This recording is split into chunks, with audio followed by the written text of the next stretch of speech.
dalam perjalanan Nabi SAW ketika hijrah. Nabi pun juga berjalan juga, tapi perjalanannya dibimbing oleh Allah Subhanahu wa taala. Sehingga ketika berada di gua Thawr, ketika orang-orang musyrikin naik ke atas, karena perjalanan itu dibimbing oleh Allah, itu kaum musyrikin tinggal tunduk saja boleh nampak. Allah tak izinkan hati mereka untuk terlintas dalam hati untuk tunduk dan tengok dalam gua.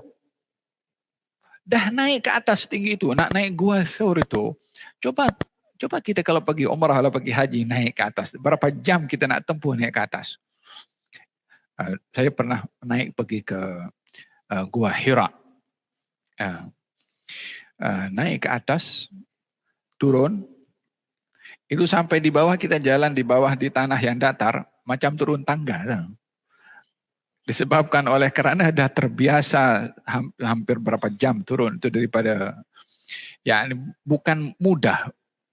Boleh sampai di atas tak terfikir untuk nak tunduk ke bawah, untuk tengok dalam gua itu. Perjalanan yang luar biasa disebabkan perjalanan itu dijaga maka diberkati oleh Allah Subhanahu wa taala. Jadi perjalanan ini ada perjalanan yang diberkati, ada yang tidak. Untuk perjalanan itu berkat, berjalanlah dengan nama Allah Subhanahu wa taala. Kata baginda Rasulullah sallallahu alaihi wasallam, siapa orang yang keluar daripada rumahnya membaca bismillah tawakkaltu 'ala Allah wala haula wala quwata illa billah, hudita wa kufita wa wuqita. Orang yang keluar daripada rumahnya membaca doa tadi, bismillah tawakkaltu 'ala Allah wala haula wala quwata illa billah, dijaga, dicukupkan, diberi petunjuk. Dijaga daripada segala bahaya. Dicukupkan daripada segala hal yang diperlukan. Diberi petunjuk ke destinasi yang dia nak pergi. Kata baginda Rasulullah sallallahu alaihi wasallam setelah menyebutkan hadis itu, syaitan akan mengatakan satu dengan yang lain, macam mana nak kacau orang yang bermusafir, dia dijaga oleh Allah, dicukupkan oleh Allah, diberi petunjuk oleh Allah. Nak kacau macam mana?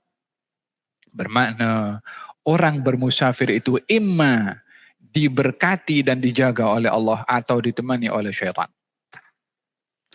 Dengan demikian Nabi memberikan tips keluar daripada rumah baca doa itu.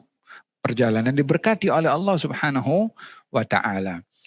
Dan perjalanan Nabi Nuh ketika itu adalah perjalanan yang dijaga, diberkati oleh Allah sehingga apapun cabaran yang berlaku pada waktu itu adalah menjadi sebab keselamatan bagi Nabi Nuh alaihissalam. Sayyidina Abu Hurairah pernah meriwayatkan dalam satu peristiwa di mana beliau dihantar bersama dengan kaum muslimin untuk berperang di satu kawasan. Lalu kemudian sampai di kawasan itu ada lautan yang terbentang luas yang mesti menyeberangi lautan itu untuk sampai ke destinasinya. Maka tidak ada perahu yang boleh membawa mereka untuk menyeberang.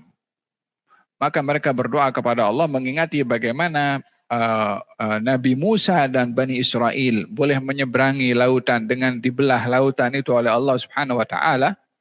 Maka mereka pun juga berdoa kepada Allah agar supaya diberkati seperti mana perjalanan Nabi Musa juga diberkati oleh Allah sehingga sampai ke tujuannya.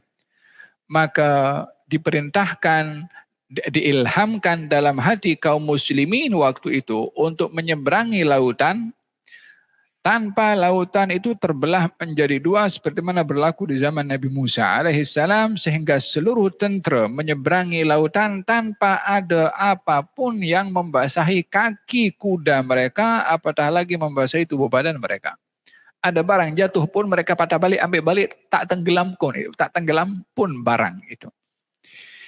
Dan siapa yang mengubah sistem air yang boleh menenggelamkan sesuatu yang di atasnya untuk tidak tenggelam? Mana ada air dipijak lalu kemudian bunyinya macam pijak tanah yang kuat. Yang boleh mengubah satu je, yang menciptakan. Selain daripada itu tak boleh. Kalaupun ada yang boleh berlaku seperti ini, itu pun dengan kuasanya. Faham tu? Lalu bagaimana yang di TV itu orang berjalan di atas tak tenggelam? Faham tu? Berbicara tentang hal keajaiban yang berlaku ini, Ada kalanya ia menjadi satu istidraj, ada kalanya menjadi satu sihir, ada kalanya menjadi satu karamah. Perbezaannya adalah keajaiban itu berlaku kepada siapa. Kepada orang yang baik, orang yang saleh, maka itu karamah atau karamah. Berlaku kepada orang fasik, mungkin dia satu sihir atau istidraj. yakni ditampakkan keajaiban untuk makin dia jauh dari Allah Subhanahu wa taala karena dirinya menampakkan boleh berbuat sesuatu di luar kebiasaan. Dan ini perbezaan antara hal yang luar biasa antara karamah, sihir ataupun istidraj. Naam. Wa hiya tajri bihim fi mawjin tadi Abu Hurairah akhirnya menyeberangi lautan bersama dengan kaum muslimin tak tenggelam pun. Orang yang akan didatangi itu untuk diperangi tengok tentera berjalan di atas lautan tak payah perang dah. Karena keajaiban berlaku kepada mereka. Ini perjalanan yang diberkati oleh Allah Subhanahu wa taala. Innama amruhu idza arada syai'an an yaqula lahu kun fayakun.